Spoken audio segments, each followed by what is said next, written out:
মা সতীকে তো অত্যন্ত লজ্জিত ফেললেন দক্ষ প্রজাপতি, সম্মান হানি করলেন। স্বয়ং এদিকে মা শিবা দেবী জগৎ জননী বলেছিলেন যে, দক্ষ, আমি তোমার বাড়িতে কন্যা হয়ে জন্ম নেব, যদি আমার আদর সৎকার না হয় তাহলে আমি সেদিন নিজের দেহ ত্যাগ করবো, আমি পুনরায় লীন হয়ে যাব। আর মা সতী এই সব কথা শুনি অত্যন্ত দুঃখ কষ্ট পেলেন।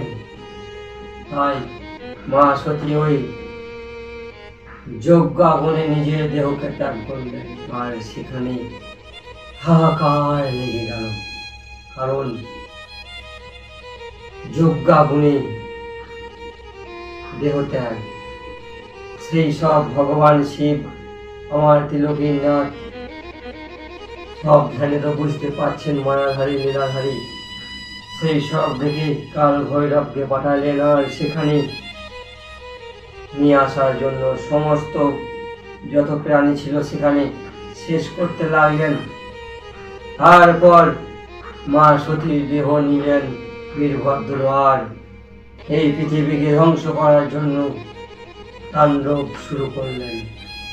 আর সেই সব দেখে ভগবান বিষ্ণু সুদর্শন চক্র ছাড়লেন।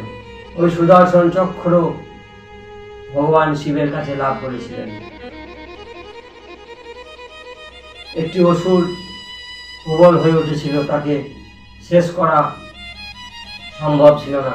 তাই ভগবান বিষ্ণু ভগবান শিবের আরাধনা করেছিলেন আর 1008টি নীল কমল পদ্ম ভগবান শিবকে অর্পণ করেছিলেন।